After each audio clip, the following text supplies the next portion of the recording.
होता है an act, limitation act. Limitation act जब से भी हम स्टार्ट करते हैं लिमिटेशन एक्ट या कोई स्पेशल एक्ट स्टार्ट करते हैं, तो सबसे पहले मैं आपको बताता हूँ कि जी उसका नाम,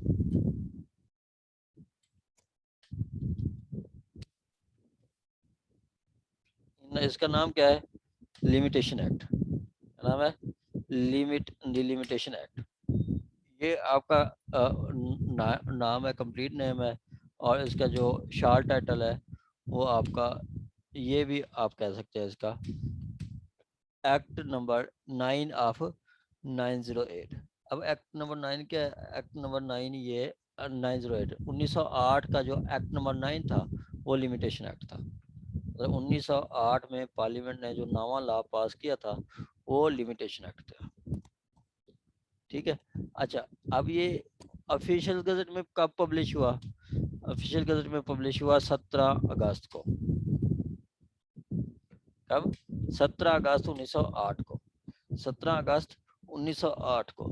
ये जो डेट होती है ना, इस डेट को वो बता देते हैं आपका, उसी ऑफिशियल गजट में बता देते हैं कि जी ये जो डेट है ये आपकी डेट है ऑफिशियल गजट में, कि जी ये इस डेट को वो ऑफिशियल गजट में भेज देते हैं, तो उसी में बता देते हैं जी ये लॉ कब से इन्फोर्स होगा। ठीक है, क्योंकि मैंने पहले भी बताता रहता हूँ, अक्सर बताता रहता हूँ कि जी जब लॉ बन जाता है, ठीक है, पार्लियामेंट ने पास कर दिया, प्रेसिडेंट ने भी असेंट दे दी, फिर भी लॉ की कोई वैल्यू नहीं है जब तक पब्लिक के नॉलेज में ना आए। पब्लिक को बताएंगे जी ये लॉ बन गया, आपने इसको फॉलो करना है। ठीक है, बाद में हमें ना कहना अगर आपका कोई राइट या लायबिलिटी वेव होती है या आपको कोई पेनल्टी पे करनी पड़ती है किसी लॉ के तहत, तो आपको आप विजिलेंट रहें इसके। तो ये जो डेट होती है 7 अगस्त 1909, ये आपकी ऑफिशियल गजट में पब्लिशन की डेट है, ये पब्लिश हुआ है। इसी डेट को बता देते हैं कि जी ये कब मतलब उसी नोटिफिकेशन के अंदर बता देते हैं कि जी ये कब इन्फोर्स होगा, ये कब इन्फोर्स, जैसे अब ये नीचे है enforcement, it extend to all of Pakistan. आगे कहता है जी this section 39 shall come into force at once.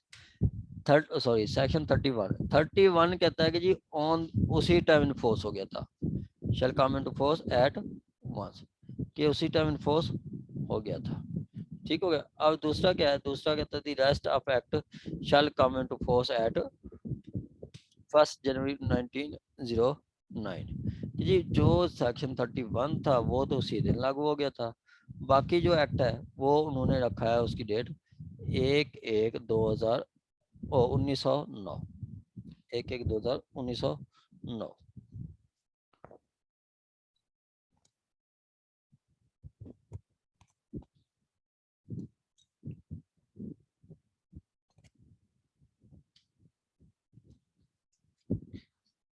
एक सेकंड।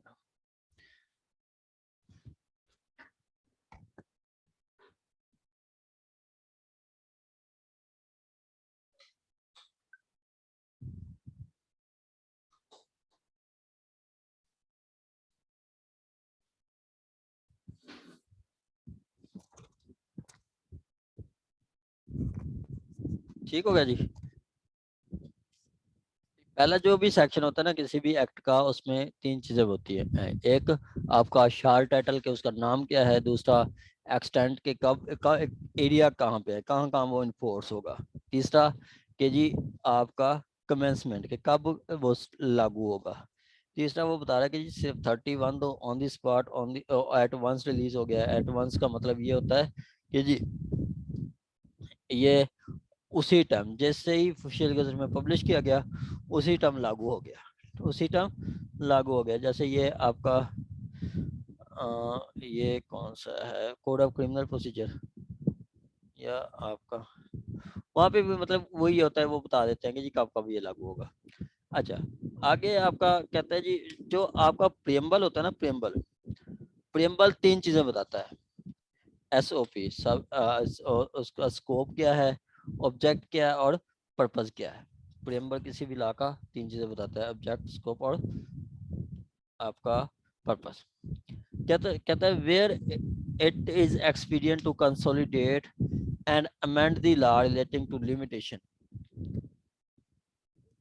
अब मकसद क्या था जहाँ पे वो इट वेयर इट जब वेयर इट इज एक्सपीरियंट, मतलब इसका क्या मतलब है, ये हर जगह पे आता है कि वेयर इट इज एक्सपीरियंट, इसका मतलब क्या है कि जहाँ हमें ज़रूरत महसूस हुई, जहाँ पे हमें ज़रूरत हुई किसके लिए, टू कंसोलिडेट या amend the law relating to limitation. Limitation किसकी, suit appeal and application, suit appeal and application, application to courts where it is expedient to provide a rules for acquiring by possession the ownership of easement and other property. It is enacted here by as follows। ये इसको मतलब जो जहाँ पे हमें ज़रूरत महसूस हुई कि जी कोर्ट्स के अंदर सूट अपील और लिमिटेशन की पीरियड कितनी होना चाहिए, तो उसके लिए हमने ये लिमिटेशन एक्ट बनाया है। अब इसके क्या पर्पज़ क्या है, इसके पर्पज़ लिमिटेशन के पर्पज़ जैसे वो मैडम मिसबा नूर साहबा ने बताया, कंप्लीट अच्छी तरह बताया, मिसबा साहबा ने बताया कि जी इसका फर्स्ट ऑफ ऑल तो ये होता है कि जी आपका लिटिगेशन को रोकना है। ठीक है, क्या करना है, लिटिगेशन को रोकना है। ये जो आपकी लिटिगेशन का देते हैं बगैर ऐसे ही मतलब जिसका बेदल किया लिटिगेशन दावा दायर कर दिया, तो उसको रोकने के लिए भी ये एक चेक है लिमिटेशन एक्ट।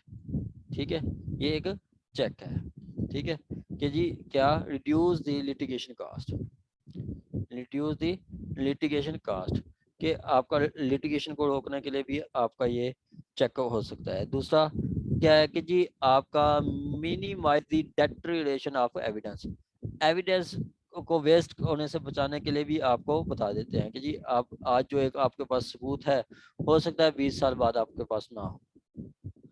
ओके, हो सकता है 20 साल आपके पास ना हो, या आज जो शख्स जिंदा है हो सकता है वो 20 साल बाद जिंदा ना हो, कल मर जाए। तो इसलिए एविडेंस को वेस्ट होने से बचाने के लिए भी ये आपका लिमिटेशन एक्ट एक चेक है। तीसरा है to reduce uncertainty, reduce uncertainty कि क्या पता कि आपने दावा करना है या नहीं करना, ये इस अनसर्टेनिटी को भी आपको रोकने के लिए आप ये लिमिटेशन एक्ट आपका इस एक पर्पज आ जाता है। ठीक हो गया, ये आपके लिमिटेशन के पर्पज थे क्या, तीन ही मेन पर्पज है क्या, कि जी रिड्यूस अनसर्टेनिटी। ठीक है, अनसर्टेनिटी को रिड्यूस करने के लिए आप ये कर सकते हैं।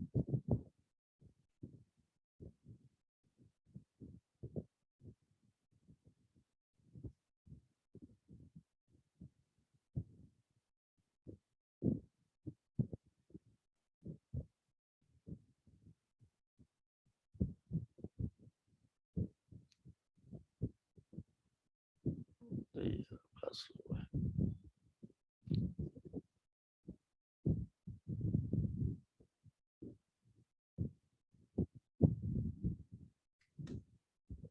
चलें जी, आगे जी आपका डेफिनेशंस, वो मैंने सिंपली आपको बता दिया, तीन है कि जी आपका रिड्यूस आपका deterioration of evidence, to reduce uncertainty, और टू रिड्यूस लिटिगेशन, लिटिगेशन कम करने के लिए या एविडेंस को डिस्ट्रॉय होने से बचाने के लिए या अनसर्टेनिटी को एंड करने के लिए, ये इसके मेन पर्पज है। आगे आगे क्या कहता है, आगे आपका डेफिनेशन है, डेफिनेशन सिंपल है, आपने पढ़ लेना है, सच कोई भी वो आती नहीं है।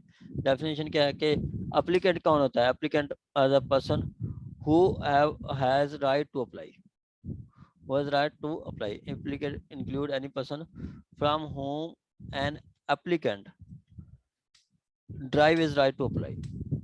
ठीक है, फ्रॉम या थ्रू होम, जिसके थ्रू आप मतलब जो राइट टू अप्लाई मतलब जो दरख्वास्त दे सकता है, जिसका कोई क्लेम बनता है, उसको एप्लीकेंट कहते हैं। इसी तरह डिफरेंट, जिसके अगेंस्ट आपकी लायबिलिटी बनती है, वो जिसके अगेंस्ट आप लायबिलिटी ड्राइव करना चाहते हैं, वो आपका डिफेंडेंट है। उसके बाद फॉरेन कोर्ट्स, गुड फेथ की डेफिनेशन सेम वही है जो आपकी उसकी है 52 में है limitation, PPC Pakistan penal code में, कि जी act done with due care and attention, act done with due care and attention. उसके बाद आपका 4 है प्लेंटिव। प्लेंटिव कौन है? एनी पर्सन फ्रॉम और whom plaintiff derive is right to sue, जिससे आप राइट टू सू ड्राइव करते हैं वो आपका प्लेंटिव है। जैसे बाप है, बाप ने किसी के साथ एग्रीमेंट किया था, बाप की डेथ हो जाती है तो बेटे, बेटे क्या होंगे? बेटू ने राइट ड्राइव किया किससे? बाप से। ठीक है, तो बाप भी आपका मतलब प्लेंटिव में आ सकता है, और बेटे जिन्होंने राइट ड्राइव किया है प्लेंटिव से वो भी प्लेंटिव हो सकते हैं। आगे जी सूट, सूट जो है ना, सूट को हम एप्लीकेशन या अपील या एप्लीकेशन नहीं कहते हैं। आगे ट्रस्टी, ट्रस्टी कौन है? जो आके आपका बेनामीदार कह लो। ठीक है, ट्रस्टी आपका ट्रस्टी होता है, उसमें बेनामीदार या मोर्गेजी नहीं आएंगे, जिनके पास पोजेशन होता है वो लोग नहीं आएंगे। ट्रस्टी सिर्फ ट्रस्टी होगा जो कि ट्रस्ट एक्ट में उसको डिफाइन किया गया है, जिसको कोई प्रॉपर्टी ट्रस्ट की वेस्ट की गई है। Trustee means a person to whom property is vested for the purpose of trust. Vested in trust for specific purpose. किसी मकसद के लिए जो ट्रस्ट की प्रॉपर्टी देश को दी जाती है, हवाले की जाती है, उसको ट्रस्टी कहते हैं।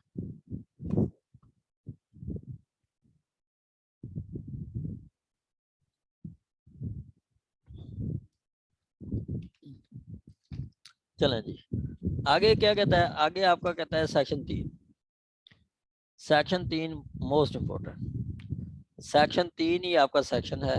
उसके बाद तो फिर सारे आपके ये जनरल रूल है सेक्शन 3। उसके बाद बाकी जो हैं होंगे वो आपके एक्सेप्शन होंगे। जनरल रूल क्या है कि जी कोई भी दावा, अपील, एप्लीकेशन, ठीक है, जो कि प्रेस्क्राइब पीरियड लिमिटेशन में जो बताया गया उसके बाद आएगा, शैल बी डिसमिस, उसको डिसमिस कर दिया जाएगा, उनको डिसमिस कर दिया जाएगा। ठीक हो गया, ये जनरल रूल है। हाँ, इसके एक्सेप्शन है। एक्सेप्शन है कि हाँ कोर्ट बंद हो सकती है, कोई सफिशिएंट काज आ सकती है, बंदा माइनर हो सकता है, इंसेन हो सकता है। ठीक हो गया, ये आपका कोई और ग्राउंड हो सकती है, वरना जो सूट लिमिटेशन के बाद आए मतलब लिमिटेशन पीरियड के बाद फाइल किया जाएगा, अपील आएगी, एप्लीकेशन आएगी, उसको शैल बी डिसमिस।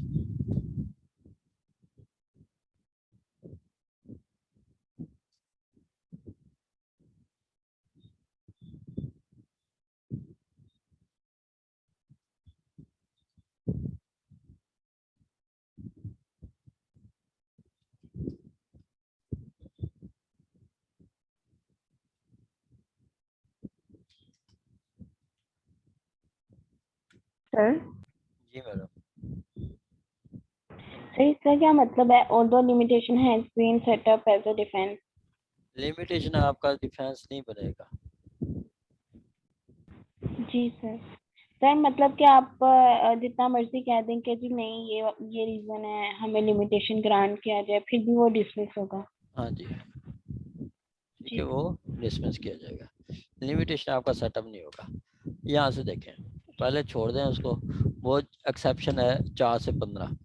अब यहाँ पे क्या कहता है?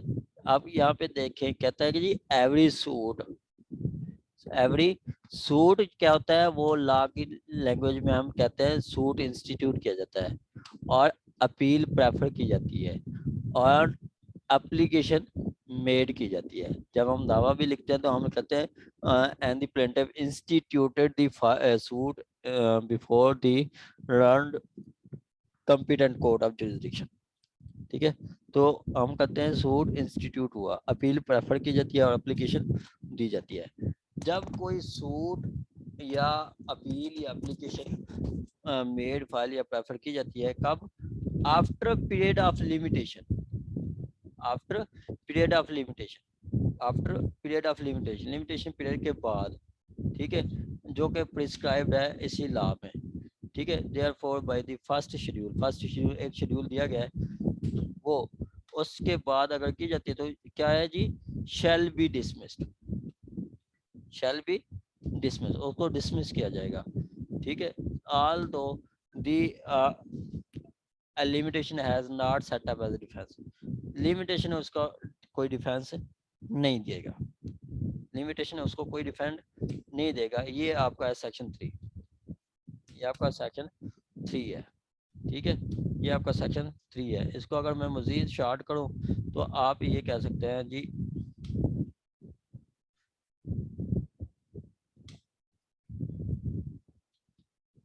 आ,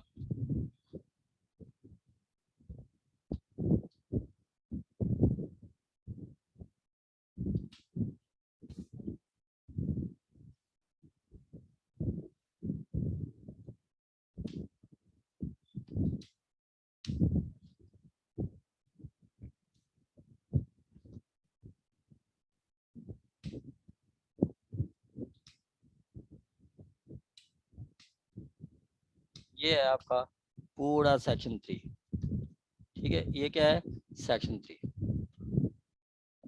सेक्शन 3 क्या है, ये जनरल रूल है। सेक्शन 3 क्या है, जनरल रूल जी। कोई भी दावा, अपील या एप्लीकेशन, वो सूट, अपील या एप्लीकेशन जो कि लिमिटेशन पीरियड के बाद आएगी, शैल बी डिसमिस, ठीक है, वो क्या होगी, शैल be dismiss, shell be dismiss. उस अगर कोई भी दावा, अपील, एप्लीकेशन आती है आपके लिमिटेशन पीरियड के बाद, तो क्या होगा, शैल बी डिसमिस, उसको डिसमिस किया जाएगा, ये कह रहा है, ठीक हो गया। ये है आपका आपका सेक्शन 3। अब यहाँ पे क्या कहता है, यहाँ पे आप, चलो मैं बात कर लूंगा। अच्छा, यहाँ पे कहता है कि जी चले आगे, एक साइटेशन है इसी पे ही, इसी पे एक साइटेशन है 1992 MLD 23/21। ये क्या कहता है, ये कहता है कि जी आपका limitation bar the remedy, it does not bar the right, ठीक है। Limitation bar the remedy, limitation bar the remedy but not right, ये इतनी है, ठीक है। लिमिटेशन आपका रेमेडी तो खत्म करता है लेकिन राइट खत्म नहीं करता। सपोज के मैडम शाजिया साहबा ने, मैडम मिसबा साहबा से पेमेंट कर लेनी है, मतलब 10 लाख लेना है। अब ला क्या कहता है, लिमिटेशन एक्ट क्या कहता है, शेड्यूल लिमिटेशन कहता है कि जी आपने 3 रिकवरी का दावा तो 3 साल के अंदर करना है, रिकवरी का दावा 3 साल के अंदर करनी है, ठीक है। आपको उनका क्लेम कब बनता था, उनका क्लेम बनता था 1/1/2015 को, सपोज के 15 को उन्होंने दिया है। अब उन्होंने दावा का फाइल करना है, दावा उन्होंने 1/1/2018 तक करना है, ठीक है। अगर 2018 तक वो मैडम जो है शाजिया साहबा दावा नहीं करती, तो क्या होगा कि दोबारा वो कोर्ट से दावा नहीं कर सकती। लेकिन ये है कि दोबारा उसका मतलब दावा करने का राइट खत्म हो गया, ये नहीं होगा कि जी उनके पेमेंट मर गई, उस पेमेंट नहीं ले सकती, वो 15 लाख ले ही नहीं सकती, नहीं। वो कहता है, ये साइटेशन में बताया गया कि जी आपका ये लिमिटेशन एक्ट रेमेडी आपकी बाढ़ करता है, रोकता है, लेकिन ये कि राइट खत्म नहीं करता।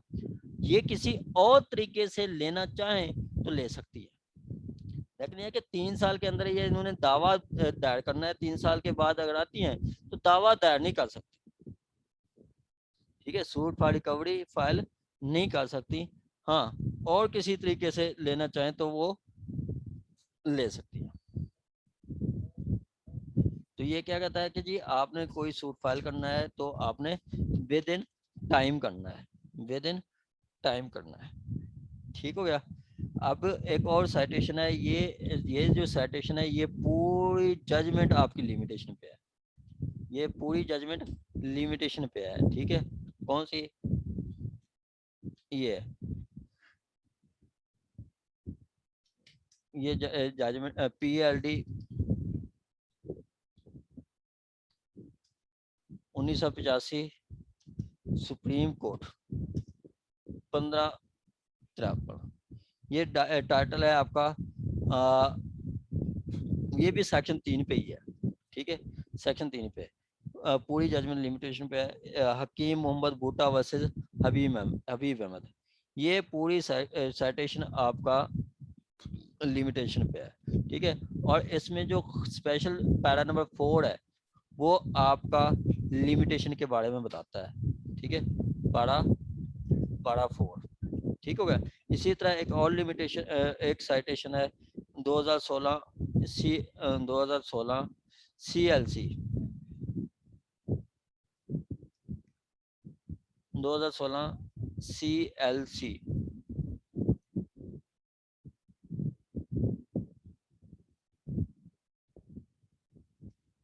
2016 CLC 1527। अब ये इसका भी पारा 10 है, ठीक है। वो भी लिमिटेशन पे है, ठीक है। वो बताता है कि जी लिमिटेशन क्या है, limitation mix question of law है, ठीक है, जो कि आपका एविडेंस से प्रूव होता है, ठीक है।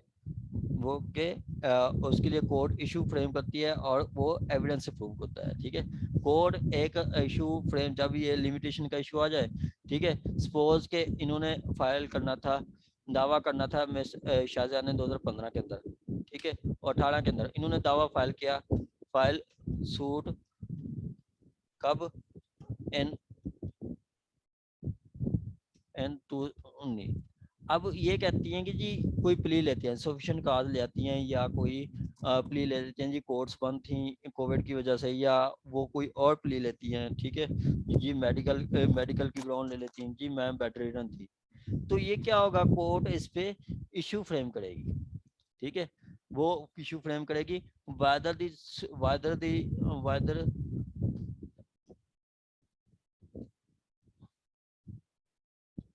the suit of plaintiff is time barred, is it time barred,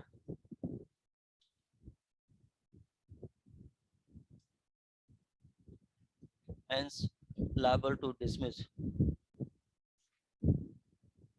ठीक है, टू dismiss। ये कोर्ट एक इशू फ्रेम करेगी, ठीक है। ये कोर्ट एक इशू फ्रेम करेगी, क्या उसका टाइम सूट टाइम बार्ड है, ठीक है, और ये इस पे लाइबल, ठीक है। इस पे क्या रखेगी, ये कौन प्रूव करेगा, ये प्रूव करेगा आपका ओपीपी, प्लेंटिव ने प्रूव करना है कि जी उनका टाइम जो है उसका सॉरी ओपीडी, ठीक है। ये कौन एलर्ज कौन कर रहा है, ये एलर्ज कर रहा है आपका डिफेंडेंट कि जी इनका सूट टाइम बार्ड है। तो फिर डिफेंडेंट को कहा जाएगा जी आप प्रूव करेंगे इनका सूट कैसे टाइम बार्ड है, ठीक है। ये ओपीडी होगा, ठीक हो गया। तो ये क्या था, सिंपली जनरल रूल क्या है, जनरल रूल ये है कि जी एवरी सूट अपील और एप्लीकेशन मेड, या आप इस पे filed after the period of limitation prescribed in period of limitation prescribed shall be dismissed। shall का वादा है, shall be dismissed। मैं एक लेस्को की अपील थी, 4 दिन का डिले था, इधर बैठे थे जज साहब रियाज अफजल छीना साहब। तो उन्होंने कहा मुझे कि जी जज वकील साहब यहाँ पे वर्ड है शेल का, यहाँ पे वर्ड है शेल का, तो मैं बाउंड हूँ, मैं खुद बाउंड हूँ कि मैं चाहूँ तो नहीं कर सकता, मैं चाहूँ भी तो नहीं कर सकता, ठीक है। शेल का वर्ड है, मेरी डिस्क्रिप्शन नहीं चलती, शेल का वर्ड है मैं लाजमी डिसमिस करूंगा, और उन्होंने डिसमिस कर दी थी। इसी तरह एक हमारा डावर का सूट था, नीचे डिसमिस हो गया, तो उसके बाद अपील कोई 2 महीने बाद हमने अपील मूव की, यहाँ पे बैठी थी जज साहबा फरखंदा राशिद साहबा, ठीक है, फरखंदा अरशद साहबा। तो उन्होंने कहा कि जी हाँ जी क्या ग्राउंड है, तो हमने मतलब कोई लॉजिकल ग्राउंड नहीं थी, तो हमने कहा बस तरला ग्राउंड है, गरीब बीपी है। तो उन्होंने क्या किया, शेल भी उन्होंने डिसमिस कर दिया हमारी अपील। तो क्या है कि जी कोई सूट अपील या एप्लीकेशन अगर लिमिटेशन पीरियड जो कि एसी एक्ट में है बताता है उसके बाद आएगा तो शेल भी डिसमिस कर दिया जाएगा, डिसमिस कर दिया जाएगा। ये क्या बताता है, ये आपका बताता है सेक्शन 3, ठीक हो गया। यहाँ तक किसी का क्वेश्चन हो तो आप पूछ सकते हैं। ये जनरल रूल है, इसके बाद सारी 25 तक 4 से 25 तक उसकी एक्सेप्शंस आएंगी, उसकी एक्सेप्शंस आएंगी। जी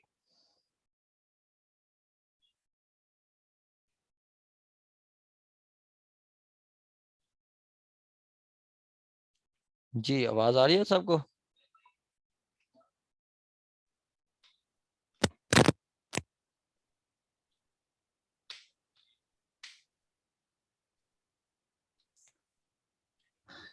चलें जी, आगे जी आपका सेक्शन, आप आगे आ जी आपका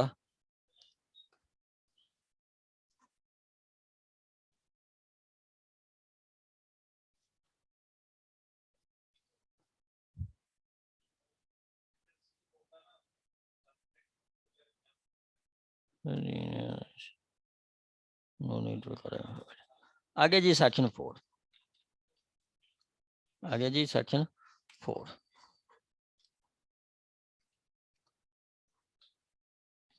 आगे इसमें एक्सप्लेनेशन भी है। एक्सप्लेनेशन कहते हैं कि जी a suit instituted in ordinary cases when plaint is presented to proper officer in case of पापड़, ये इसको क्रॉस कर दें। ये पापड़ जो है सूट्स अब ख़त्म हो गए हैं। अब पापड़ सूट जो नई अमेंडमेंट आई है 2018 की, उसमें उन्होंने एंड कर दिया, पापड़ सूट अब फाइल नहीं होते, पापड़ सूट के कोई कंसेप्ट नहीं है। ठीक हो गया। नेक्स्ट, पीछे जनरल रूल क्या था? जनरल रूल था कि कोई अपील एप्लीकेशन या suit after period of limitation file होता है तो उसको शैल बी डिसमिस कर दिया जाएगा। हाँ, अगर उस पे आ जाता है आपका कोई इसकी एक्सेप्शन के कोर्ट्स बंद थी, सफिशिएंट काज आ जाती है, बंदा माइनर था या टाइम, उसके बाद वो ट्रस्ट सूट है, ठीक है, ट्रस्ट के खिलाफ, ट्रस्टी के खिलाफ सूट है, या डिफेंडेंट जो है ऑफिशियल कैपेसिटी में बाहर था, या दूसरी कोर्ट में बोनाफाइडली फाइल कर दिया गया, ठीक है, या कॉपी लेने में लेने पे इतनी टाइम लग गया, तो ये सारी क्या होंगी, ये उसकी एक्सेप्शन में आएंगी कि उन सूरतों में आप फाइल का मतलब जो है ना वो कंडोन किया जा सकता है, वरना कंडोन नहीं होगा टाइम। कहता है where the period of limitation prescribe for any suit appeal or application expire on the day when court is closed. The suit appeal or application may be instituted on the day, on that day when court reopen. On that day when court reopen, जब court reopen होगी उस time दायर किया जाएगा, उस time दायर किया जाएगा जब कोर्ट रीओपन होगी। सपोज देखें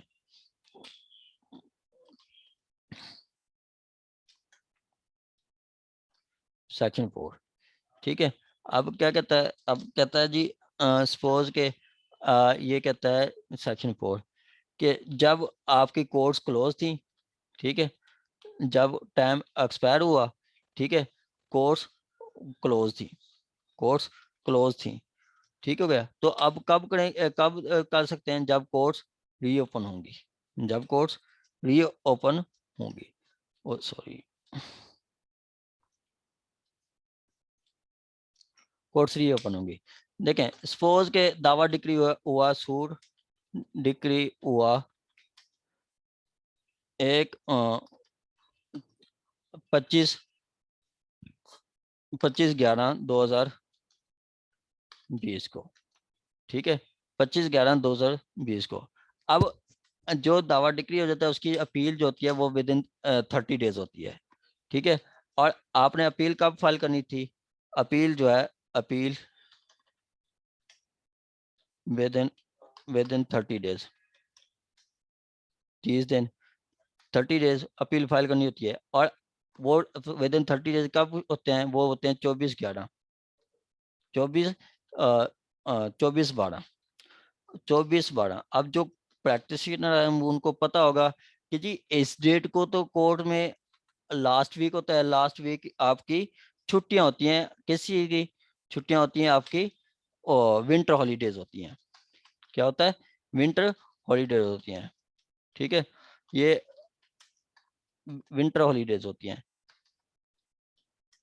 ठीक है। तो अब अपील कब मूव कर सकते हैं? जब कोर्ट रीओपन होंगी। कब रीओपन होंगी? वो होंगी 1 एक 2021 2021 को, तो 2021 को आप कर सकते हैं। तो कितनी, ये 4 दिन आपको, ये 4 दिन आपके कंडोन कर दिया जाएगा, एक्सक्लूड कर दिए जाएंगे। ठीक है, ये आप कर सकते हैं। May file within may file appeal, may file आप अपील 1/1/2021 को फाइल कर सकते हैं। ये बता रहा है आपका सेक्शन 4। ठीक है, सेक्शन 4 क्या कहता है? सेक्शन 4 सिंपली कहता है कि जी जब आपका सूड अपील फाइल जो है वो फाइल करना था, वो उस दिन को कोर्स क्या थी, बंद थी। ठीक हो गया। अब उस दिन को बंद थी तो आप फाइल नहीं कर सकते। तो फिर कब फाइल करेंगे? जब कोर्स रीओपन होंगी। जैसे अगस्त का महीना पूरा छुट्टी होती है, तो अगस्त में आपकी अगर लिमिटेशन पूरी हो रही, कंप्लीट हो रही है, सपोज 15 अगस्त को हो रही है, तो 1 सितंबर को आप फाइल कर सकते हैं। 1 सितंबर को आपको फाइल कर सकते हैं, ये बताया गया है आपका सेक्शन 4 में। ठीक है, ये बताया गया सेक्शन 4 में। यहाँ तक किसी का कोई क्वेश्चन हो तो आप पूछ सकते हैं।